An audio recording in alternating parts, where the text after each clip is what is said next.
CNA spoke with the creator and several of the cast members on the teal carpet about the future of the show and what viewers could expect from Season 5, which centers on the events of Holy Week, when fans of the hit series The Chosen assembled at the Orlando World Center Marriott in Orlando, Florida, for the second annual Chosen Con in late September. Show creator, director, and writer Dallas Jenkins told CNA that Season 5 is sad at times. It's actually heartbreaking at times, because we know we're getting closer and closer to the cross.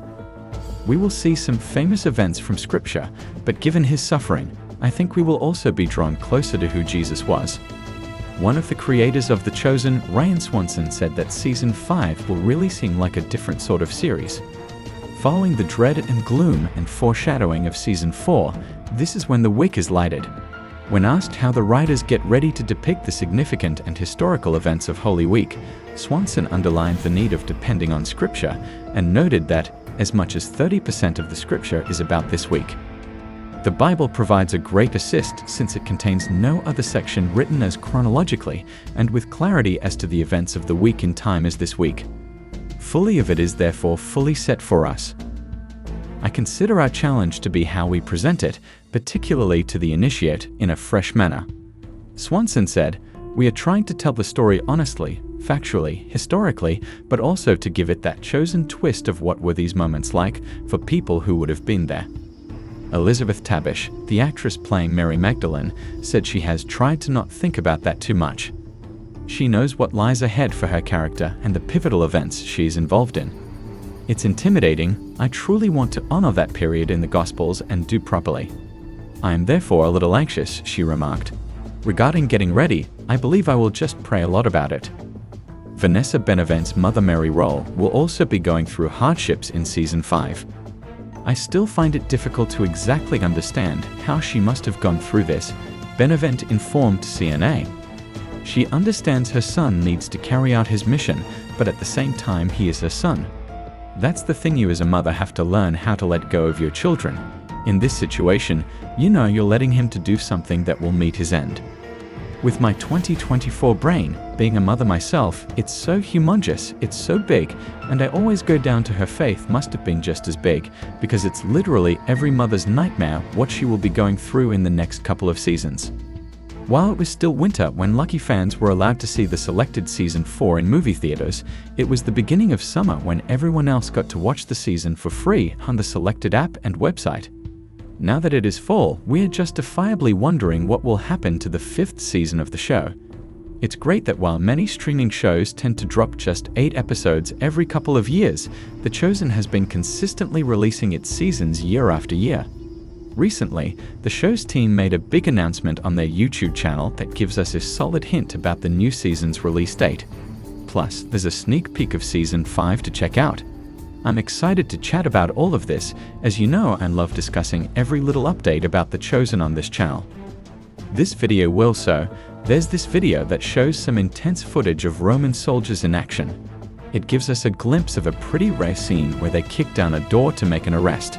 And get this, one of the actors is actually a retired SWAT team member. But I'm curious, are they on the hunt for Jesus, or is this about someone else entirely? What do you think?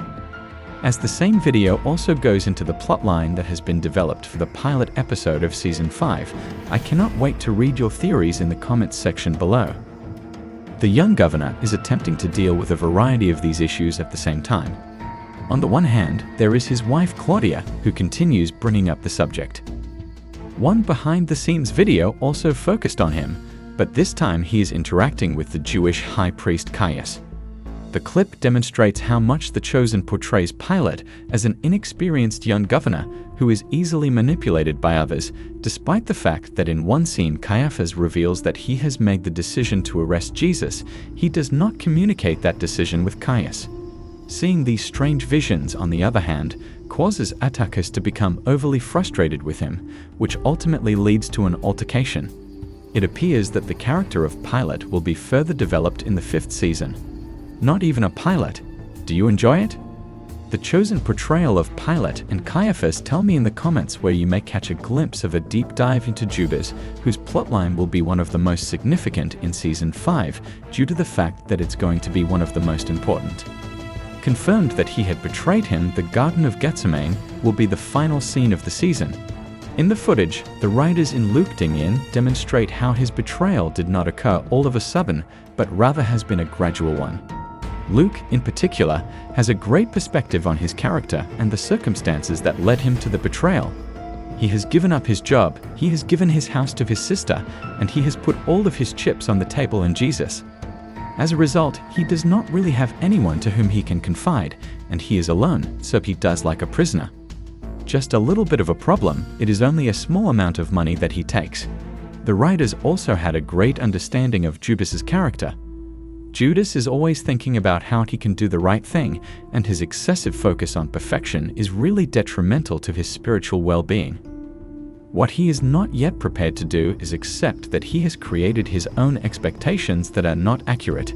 To tell you the truth, I really appreciate watching these videos since they offer informative commentary and reveal the thinking process that went into the storylines. However, the video that I enjoyed the most was not a commentary video, rather it was the most recent video. In the final days of filming Season 5, the cast and crew shared their feelings while shooting the Last Supper as their last scene. It was heartwarming to witness their emotional goodbyes after such intense moments. Seeing everyone hug Luke, especially knowing he had to film Judas's betrayal as one of his last scenes, was particularly touching. This final video confirmed that filming for Season 5 has officially wrapped up. If Dallas is done with it, he'll let us know. Following the completion of filming, he will go on to assist with the editing of the season, which is the post-production stage that typically takes between 4 and 5 months. They don't just bring all the footage they shot together. They also level the sound, fix the lighting they choose, and add music that makes certain scenes much more impactful. This stage is quite important, considering that the filming of the show ended in August, and post-production should continue until the end of the season. I know that we are all eager to see the new episodes of the show, but I also know that this stage is quite important. During the course of this year, possibly even up until January 2025, although as was the case for the 2 seasons prior to this one, in spite of the fact that a great number of viewers were dissatisfied with the 3-hour showings, it is highly likely that The Chosen Season 5 will be shown in theaters first. This is because theatrical screenings helped the show financially, so they will likely do it again. There is no doubt that the 5th season ought to be released in theaters throughout the month of February, followed by a release date in March on the selected app and website for those individuals who would want to view it gratis, or for people who are unable to visit movie theaters. What are your thoughts on this matter? Take into consideration a release date of March 2025. I am aware that this is a very long time ago. Since the beginning of the show, there has been a debate about whether or not The Chosen is an accurate portrayal of the Bible. Those who watch The Chosen have occasionally voiced their dissatisfaction with the amount of artistic liberties that have been taken, while others have pointed out the absence of significant events, such as the baptism of Jesus. Most recently, the absence of another scene that is perhaps even more significant has been noticed by many. I am referring to the Transfiguration, and you may be wondering if we are ever going to see it in the upcoming seasons of the show. As I mentioned earlier, Dallas and the writing team have already been subjected to criticism for not including the baptism of Jesus. I remember Dallas placing that event in a category of biblical moments that he didn't think he could do well enough. It is understandable that Dallas is being careful with portraying the supernatural. The answer would be no, because Dallas Jenkins believes that it does not have any significance in the story that they are telling with The Chosen. I know that this is controversial. Let's see what Dallas exactly said about this and why he thinks. On screen, but this does not change the fact that people want to see the most significant events in Jesus' life as they are described in the Gospels on screen. This includes the Transfiguration.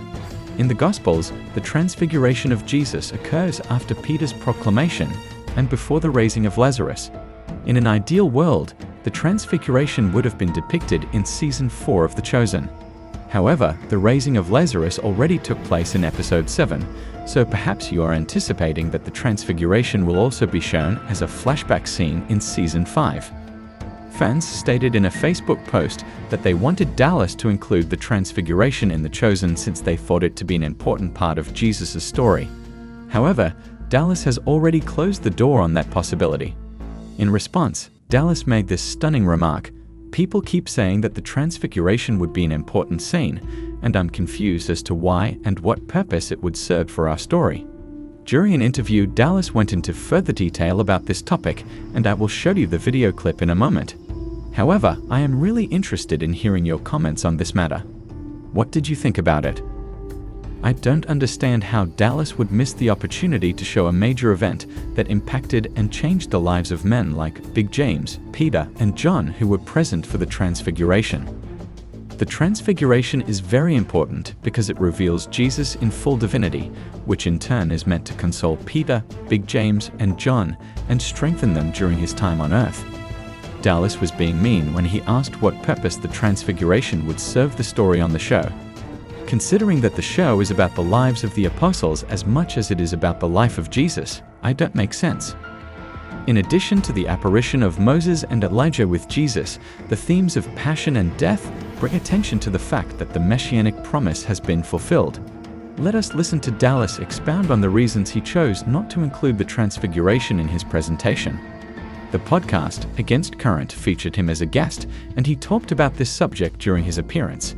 In spite of the fact that he brought up the Transfiguration incident, he has not yet made any preparations to recreate it, and most certainly not in the manner in which the Bible depicts it. He is simply not interested in pursuing that idea, despite the fact that we would not change anything about it. I am currently working on a scene in which the face of Jesus is glowing, and to tell you the truth, it reminds me about Return of the Jedi quite a little.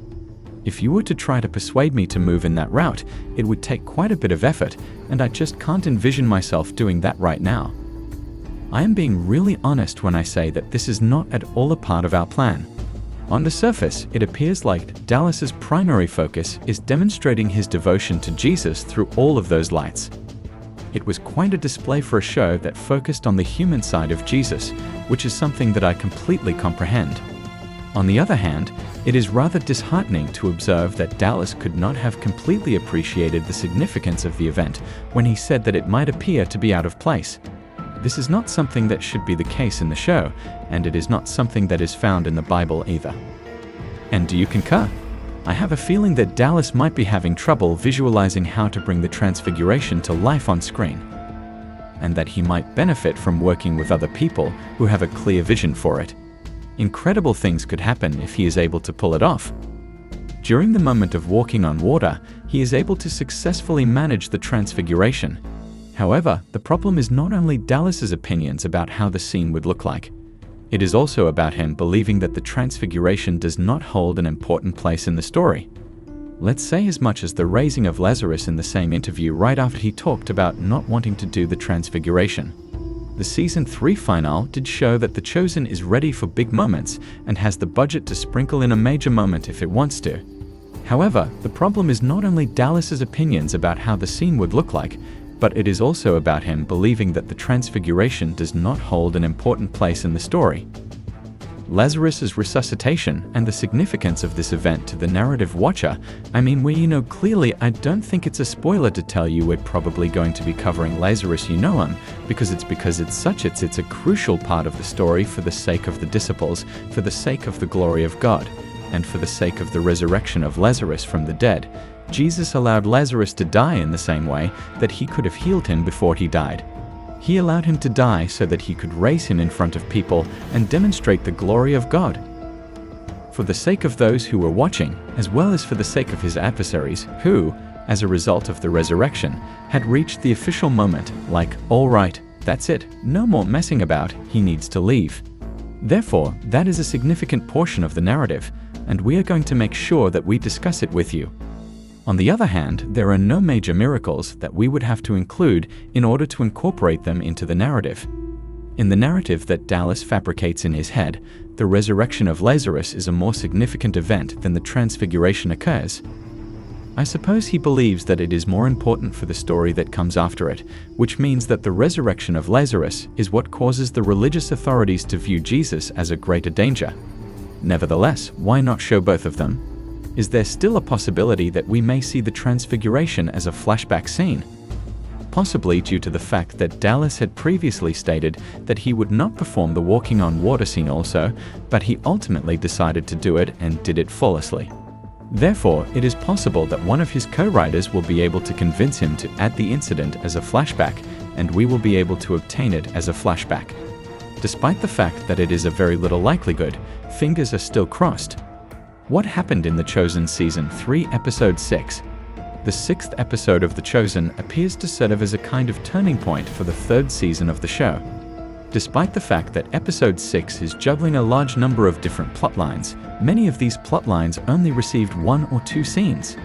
This is because they are either providing resolution to the tension that has been built up during the course of Season 3, or they are building the framework for a subsequent narrative line. I will make every effort to cover all of the significant aspects of the episode that are listed below.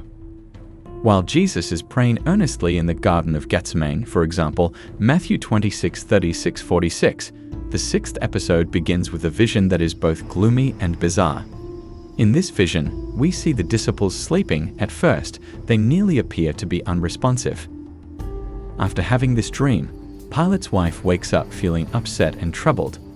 This is a build-up that foreshadows how she will eventually beg Pilate to release Jesus because of the dreams she has been having, Matthew 27:19. As she looks out the window of her villa, she notices that a number of guys are being crucified. In response to her greeting, she cautions Pilate that if he is too severe, he may incite another uprising. Nevertheless, Pilate disregards her warnings and continues on with his business. When Pilate's wife finds out that he is going to meet with a friend named Atticus, she is taken aback, since she believes that he does not have friends but only strategic acquaintances. In the last part of the episode, we see Atticus arrive at a pavilion that Pilate has set up in a field that is open to the field. In light of the fact that opportunistic revolutionaries could come by and assault, Jesus reprimands Pilate for announcing his position in such an arrogant manner. Pilate asks Atticus to provide him with an update on his activities over the course of the previous year after they have engaged in some light-hearted banter. Pilate makes a joke about wanting to kill Quintus after Atticus mentions that Quintus has been a bit of a problem. However, he later admits that he is unable to do so because Quintus performs an excellent job of preserving revenue. However, Pilate is troubled by Quintus' excessive use of force in putting down uprisings, since it indicates that he himself has to be less forceful in his reaction to the situation. During the time when Atticus is explaining to Pilate the sequence of events that led him to Capernaum, Pilate expresses his belief that Quintus is lacking in experience.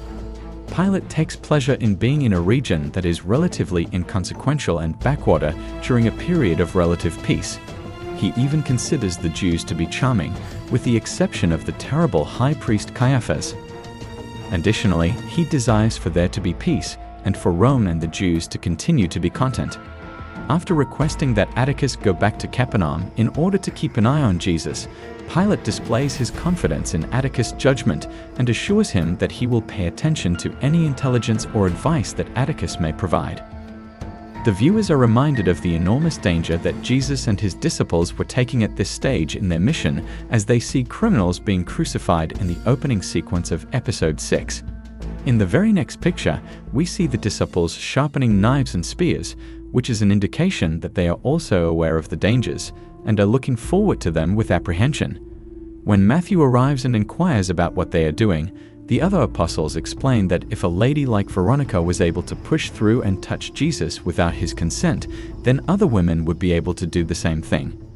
This will, of course, give rise to a discussion. Not only do Philip and Nathanael point out that Veronica would not have been healed if she had not come to Jesus, but they also point out that they cannot go around stabbing everyone who wants to touch him. In addition, Matthew and Simon Peter have been subjected to criticism for their friendship with the Romans such as Gaius. As the journey progresses, the disciples make fun of Matthew's lack of readiness for warfare, and Simon Peter offers to teach him how to fight. This is all being done in preparation for a moment that will involve Simon the Zealot.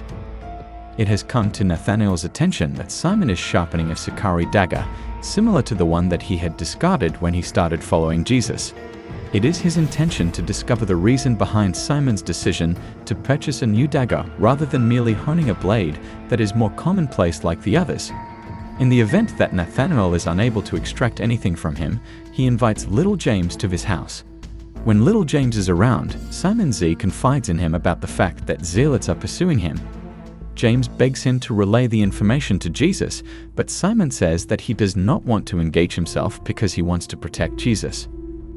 After a few scenes have passed, the disciples' worry is awakened when a man arrives from the Decapolis in the middle of the night with a message for Philip and Andrew. More on this will be discussed below.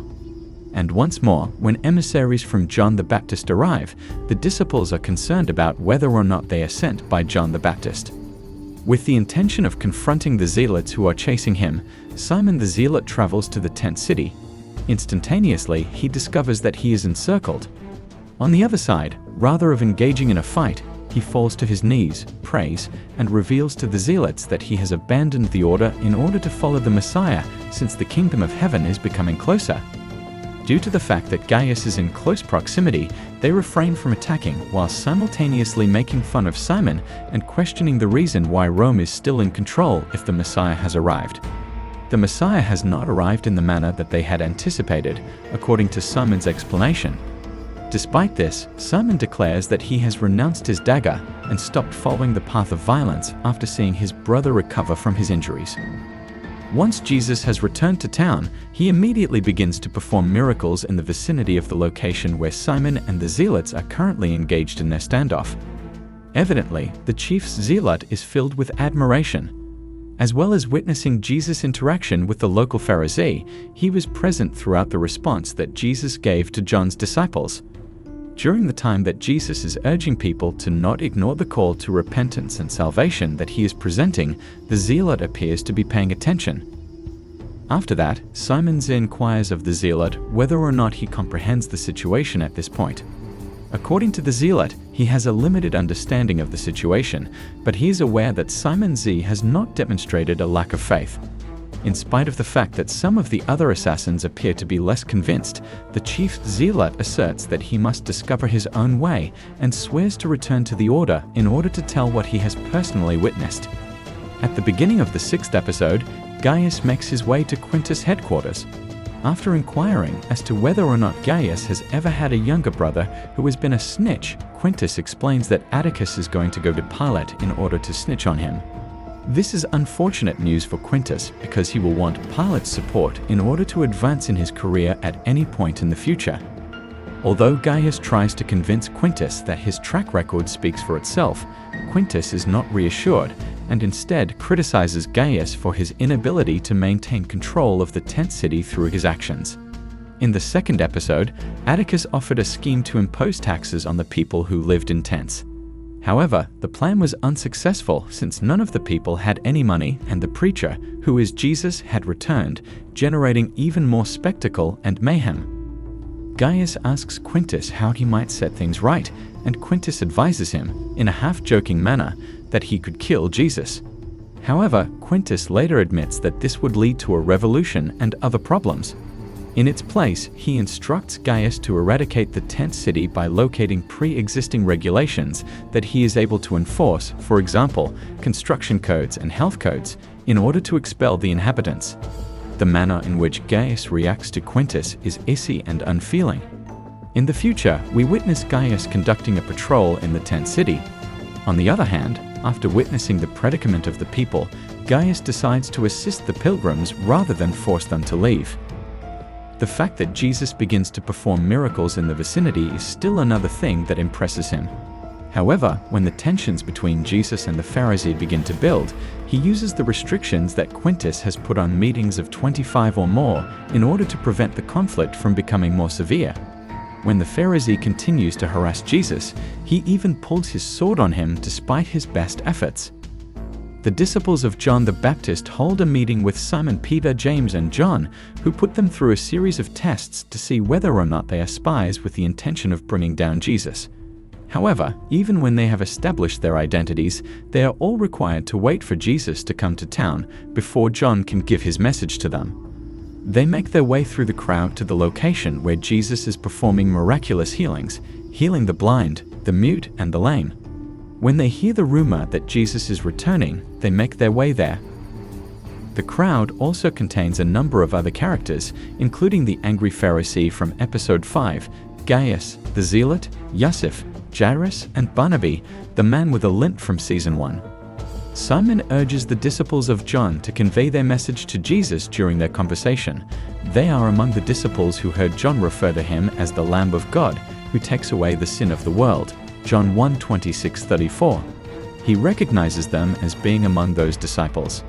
It is difficult for the disciples of John to feel comfortable expressing their message in such a public setting, but Simon Peter is adamant that this is the appropriate time.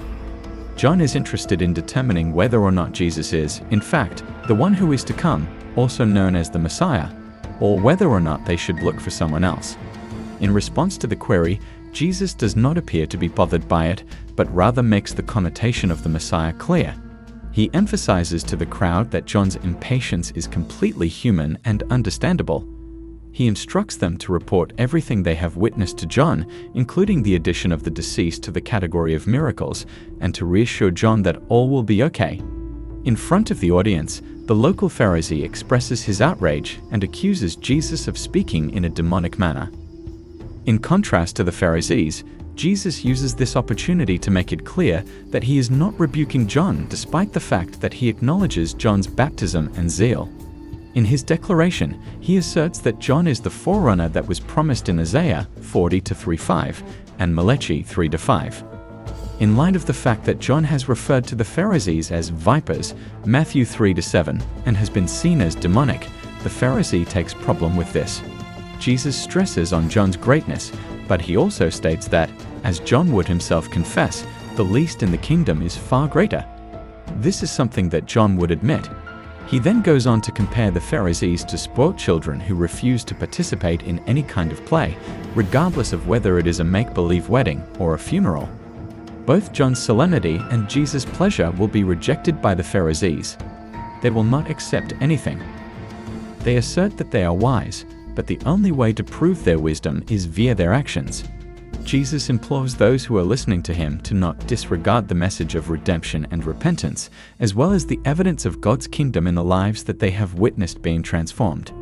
Despite the fact that the local Pharisee is furious and prepared to intensify the debate, Jairus and Yusuf bring to their attention the fact that they are in risk of violating the prohibition on gatherings of a large number of people. They were able to put an end to the situation with Gaius' assistance before it could become too intense. A little while later, Jesus is seen strolling alongside John, Big James, and Simon Peter. The presence of Pharisees, as Simon points out, makes miracles a more enjoyable experience. Due to the rising temperature, James believes that they ought to get Jesus out of town as soon as possible. When Barnaby and Shula enter the room, their talk is abruptly cut off. After witnessing Jesus treat a blind person, Barnaby came to the conclusion that he need to go and inquire about the possibility of Jesus healing Shula as well. Jesus inquires of Shula as to why she has not inquired as of yet. She acknowledges that despite the fact that she has faith in him, she has been very terrified. He then heals her eyes, and everyone is filled with joy. He did this after praising their love and trust. Regarding Barnaby, Shula inquires. In spite of the fact that he is willing to walk her home, Barnaby claims that he came to assist her and not themselves. However, as they are leaving, Barnaby comes to the realization that his leg has been healed, and he immediately returns to thank Jesus. After that, they make their way back home at a very rapid pace. Simon makes the observation that this miracle was just as enjoyable even when there was no Pharisee present. While the disciples are sleeping in Simon Peter's house in the middle of the night, a young guy uses a knife to break through a window and enter the house. All of the apostles are roused from their sleep by the sound of his entrance, and they immediately demand to know. During the time that Andrew and Philip were on their missionary tour, he was one of the individuals who would listen to them preach. His name is Leander. Despite the fact that Andrew and Philip followed Jesus' instructions to speak primarily to Jews, there are Greeks and other non-Jews who have heard the word and as a result have turned away from the Olympian gods and have placed their faith in Jesus. This has caused a commotion in the Decapolis region, with brothers turning against one another as a result of the situation. In addition, the teaching that Andrew and Philip imparted was insufficient, and individuals who have believed in them need to acquire additional knowledge. Leander asks them to come back and continue what they started. All of this is a setup for John 12:20-26, in which Greeks who are visiting Jerusalem and interested in meeting Jesus come directly to Andrew and Philip. When Mary is in the middle of writing Ramah's letter, asking for her guidance on local farmers, Tamar walks in and spits out an olive, commenting on how awful it is. Mary is busy writing Ramah's letter. After observing that Mary is irritated with her, Tamar inquires as to what is taking place. Mary is irritated by the manner in which Tamar, a woman, behaved impolitely towards Zebedee, an older man. When Tamar explains that their work with the olives is their contribution to the ministry and that it is vital, Mary tells out that they have more to provide than just their work, that is, a positive attitude. It is at this time that the conversation becomes quite profound. Mary expresses her frustration at the fact that she was required to come to Jesus while under the influence of a demon and while she was inebriated. On the other hand, Tamar was able to force her way into the company with minimal difficulty and was lauded for her faith. She expresses her desire for Tamar to have a more humble attitude and describes how she herself always goes through the feeling that she is never enough. Tamar's response is that she is adamant that Mary is incredible, and she asks Mary why she is unable to recognize this. Tamar is reprimanded by Mary for her lack of interest, her sense of entitlement, and her aggressiveness. Mary believes that they are not supposed to do what they are doing. Tamar expresses her sorrow for Mary's humiliation and explains that due to the fact that she has received forgiveness from Jesus, she does not need to keep on to their shame. Tamar is the one who is going to speak up now. She describes how, despite the fact that she is not a Jew, she has experienced a significant amount of suffering. As a result of tribal conflict, her nation is currently in a state of war. She learnt that her family, along with the rest of her community, had been wiped off by a rival tribe on her most recent visit. She also learnt that the rest of her village had been destroyed. A necklace that she had recovered was discovered on the body of her mother. Despite the fact that it is the only thing she has left, it still bears the blood of her mother. It is for this reason that she has been so irritated throughout the entirety of Season 3 by Mary's persistent demands that she sell it. Mary is in a state of mourning. She is heartbroken by the loss of her father and hopes that she could still have a piece of him to cling to. She pleads for pardon when she reveals that she has been comparing her own weakness, shame, and self-loathing to Tamar's strength, boldness, and she says that she has been doing so. After embracing one another, the two come up with a strategy to enhance the olive grove. Later on, Zebedee gets together with Mary and Tamar after they have gone to see a farmer in the neighborhood. The procedures that they need to carry out in order to enhance the quality of the soil in the olive grove have been figured out. Despite this, they need to purchase sulfur. A visit to the money box is made by Mary. During her search of the interior, she discovers that sacks of money have been stolen, and in their place are tassels. My initial hypothesis was that Judas had borrowed money. However, episode 7 ultimately explains that the tassels belong to Matthew. Despite this, she is able to locate the necessary funds, and they proceed to acquire the necessary materials. When Simon is finally able to spend some time at home with Eden, he makes an effort to pour praise on her while also praising her cuisine. However, she is not going to accept it. In response to James and John's request for his assistance in discerning whether or not the messengers of John are genuine, Simon assures them that they can wait for his information.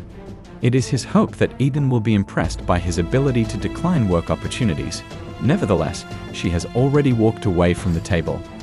After experiencing a great deal, Simon goes back to his house the following evening. He starts to tell Eden about all that took place, but Eden interrupts him and tells him that she was unable to save the baby. Due to the fact that he was completely unaware that she was pregnant, Simon feels perplexed. Despite the fact that he made the mistake of asking Eden whether she was working too hard, she manages to call him out on his mistake. She adds that she has been keeping the miscarriage a secret because she did not want to cause him to feel regret for his decision to follow Jesus. However, she has come to the realization that she cannot withhold this information from herself. Eden wonders if Simon is genuinely just upset about what took place, despite the fact that he is upset as a result of the fact that it has been weeks since she told him about it. In her explanation, she reveals that the mistake he made was that he did nothing at all when he turned around. Despite the fact that she tells him to keep Jesus out of the situation, Simon implies that she is displeased that he was on mission. Eden takes Simon by surprise by offering him comfort, as she has had more time to comprehend the situation. After Simon has finally recovered from his initial shock and wrath, he poses the question, why, to God. Episode 6 of the third season of The Chosen, a review. It was more difficult to summarize the storyline of Episode 6 of The Chosen Season 3 than it was for the previous episodes. This was not just due to the fact that there was a lot going on, but also because there wasn't as much dramatic and thematic unity as there was in the prior episodes. You have surely seen how frequently I have brought up the significance of unity, whether it be in my appreciation of Season 3 of The Chosen or in my criticism of Season 2. If you have been reading my blog for quite some time, you have probably discovered this. In addition, I believe that a little bit more unity would have been beneficial, which might have been accomplished by either rearranging some of the narratives or developing a more distinct through line. In spite of this, I do not believe that the lack of cohesiveness that occurred in Episode 6 was ultimately catastrophic. In large part, this is due to the fact that this episode appears to represent a turning point, and as a result, it is able to resolve a significant number of the storylines that have been progressively established throughout the course of Season 3, while also briefly introducing new storylines that will be resolved in the season finale or possibly even in Season 4. I would much rather have an episode that seems crammed and chaotic than a bunch of independent episodes and a season that feels fragmented. In the end, I am willing to tolerate an episode that feels crammed and chaotic because the show is juggling so many narrative lines that span the entire season. With the exception of that one tiny criticism, I could not find a great deal to complain about in Episode 6, and there were a great deal of things that I loved experiencing.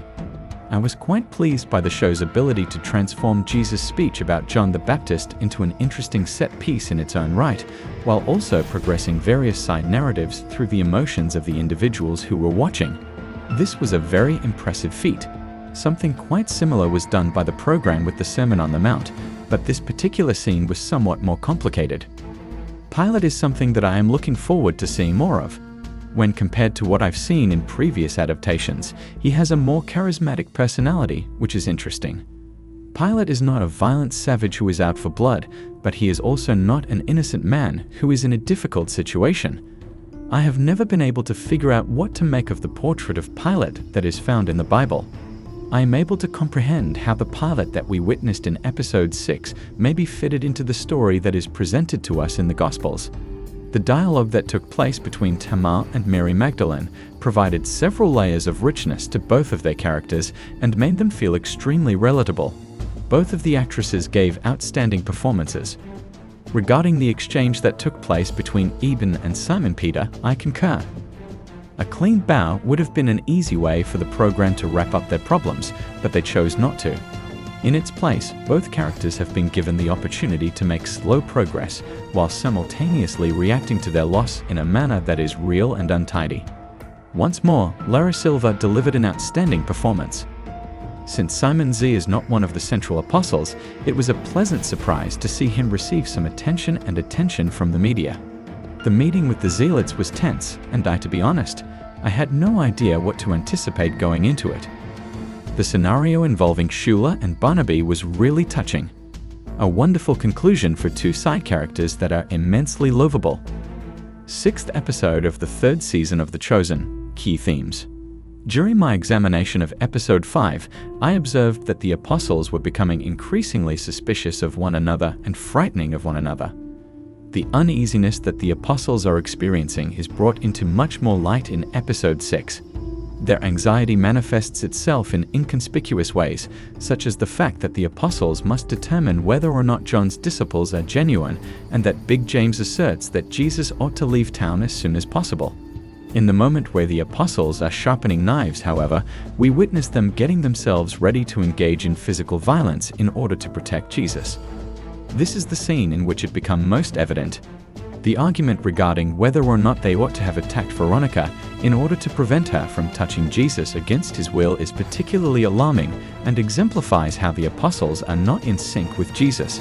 When Jesus eventually explains that he intends to go get crucified, it is going to be completely incomprehensible to them. It is also going to be difficult for certain apostles to join the Jesus movement when it expands to include their Roman oppressors. This is something that we were reminded of when we heard questions raised once again regarding the positive relationship that Simon Peter and Matthew had with a Roman Gaius. My guess is that this is the reason why the program is preparing for a trip to the Decapolis, where the apostles will be compelled to confront their anti-Gentile biases and suspicions. Given that he is in the process of determining how to react to the danger posed by his zealot pursuers, Simon Z serves as the main point of this theme. The fact that he chose not to resort to violence, but rather to confront his adversaries by quietly declaring the Messiah places him in a position of superiority to the other apostles, with the exception of Philip and little James, who appear to be more inclined towards peace. The zealots themselves serve as a funhouse mirror for the apostles, representing what the apostles might become if their tendency towards violence and suspicion continue to grow without being addressed. Additionally, Quintus and Pilate offer us glimpses into the ways in which worry and suspicion might result in the use of violent self-defense strategy. Both of them are concerned about getting in trouble with their superiors, and this concern drives them to resort to the use of harsh force, for example, the crucifixion, discussions of putting down revolts forcefully, or at the very least to consider doing so, for example, Quintus' suggestion that he should kill Jesus of Nazareth. On the other hand, Gaius' journey throughout Season 3 has resulted in his becoming less wary of Jews and becoming friends with them. Instead of following Quintus' lead and partaking in the violent suppression of the tent city, he shows sympathy for the people who live in the tents. In Episode 6, characters who are at their worst are preoccupied with distrust, fear, and the desire to protect themselves. Characters who are at their finest, on the other hand, are willing to listen to and see the miseries of others and are inspired by compassion and empathy. It is in the very first scene that this contrast between self-protective characters and compassionate characters is established.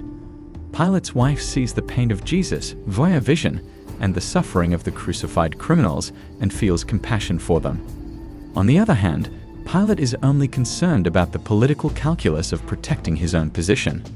Once more, in the scene that follows, we see a difference between those who are focused on the security risk that is posed by Veronica's activities in Episode 5 and Philip, who appears to feel compassion for her predicament. In the same scenario, Nathanael appears to recognize that little James will be more receptive to little James's requests for information because of little James's reputation for being compassionate and attentive to others. It should come as no surprise that the scenario in which Mary Magdalene and Tamar interact, as well as the moment in which Simon Peter and Eben interact, shine the most light on the significance of compassion and attentiveness. A fully empathetic listener is not present in either of the scenes, which is an intriguing fact to consider. The two of them, Mary and Tamar, as well as Simon and Eben, had a hard time listening to one another. Every single character has suffered a significant amount of pain, which makes it challenging for them to show compassion and listen to one another inside the story. The drama of these situations lies in the fact that in order to arrive at a moment of mutual compassion and understanding, each pair must first make their way through the process of listening in an imperfect manner, taking one step forward and 2 steps back. In Episode 6, if there is a person that exemplifies compassion beyond all others, it is Barnaby that stands out. The majority of people who find themselves in his position would have a difficult time feeling compassion for other people because they would be preoccupied with their own misery. Barnaby, on the other hand, does not take into consideration his own wound because he is giving his whole attention to the wound that his blind companion Shula has sustained. The fact that Jesus chooses to cure him as well is what makes the experience so profoundly joyful. Throughout the entirety of Episode 6, the subject of vision and blindness is brought up on several occasions. At other times, the absence of vision or blindness is a possibility. John and Thomas are mentioned by the disciples as having the ability to heal a blind person. It is shown to Matthew by Simon Peter that he is able to use his pen to poke someone in the eye. We are shown with a number of close-up views of people observing Jesus. The eyes of a blind youngster are healed by Jesus. Jesus instructs John the Baptist's messengers to convey to him the means by which the visual impaired can be cured. During the process of healing Shula, Jesus requests to view her face first. Jesus restores health to Shula's eyes. After she has been healed, Jesus urges Shula to make eye contact with him. Vision and blindness are also used as metaphors on multiple occasions, including the following. Using the example of how John and Thomas were able to heal a blind man, the apostles make a joke about whether or not Matthew needs to be healed, despite the fact that he does not comprehend the reason why they are sharpening swords. Pilate says Atticus, "I can't see 10 cubits in front of my face most days." This is a statement that he makes in order to describe the difficulty he has in navigating life. For example, when one of the other assassins threatens Simon Z, even after they have seen Jesus, the chief zealot responds by saying, "Are you blind?" This Simon Z is not a traitor. Furthermore, in addition to these instances in which vision or blindness are specifically mentioned, there are a number of instances in which characters have their eyes opened in a metaphorical or spiritual sense. Pilate's wife receives a glimpse into the future of the body. Together, Mary Magdalene and Tamar have a clearer understanding of both themselves and each other. During their time in the Decapolis, Andrew and Philip are able to observe the results of their preaching. Simon Peter is aware of what has been taking place in Eden, but he appears to be oblivious to the plan that God has for the world, and he asks, why? It is clear to Gaius what he must accomplish in the tent city. Therefore, what is the difference between seeing, being blind, and obtaining healed sight? Being blind appears to be associated with suspicion, zealots, Pharisees, and the apostles, or self-focus and hubris, Simon Peter, Mary Magdalene/Tamar. It would appear that receiving sight is connected to listening and compassion, once more Mary and Tamar Gaius. As we move forward, I anticipate that the chosen will continue to investigate these metaphors and ideas in greater depth. This is especially true when considering the frequency with which the Gospels use the metaphor of vision, blindness, and healing, for example, Mark 8:22-38 and John 9. Comparison between the kingdom of destruction with the empire of peace. There is a strong temptation for contemporary Christians to portray the Roman Empire as a fully terrible and tyrannical group of rulers. The fact that Pilate appears to have a genuine interest in advancing peace and the common good is one of the things that makes him such a compelling character in episode 6. I don't believe that he is being dishonest when he waxes poetic to Atticus about how much he adores Judea and its people and how he only wants to help them sate Rome. He is just trying to help them satisfy Rome. I have no doubt that he, like many other Roman leaders, is motivated by good intentions, and I am also certain that he has been successful in bringing about positive outcomes for the people he is controlling.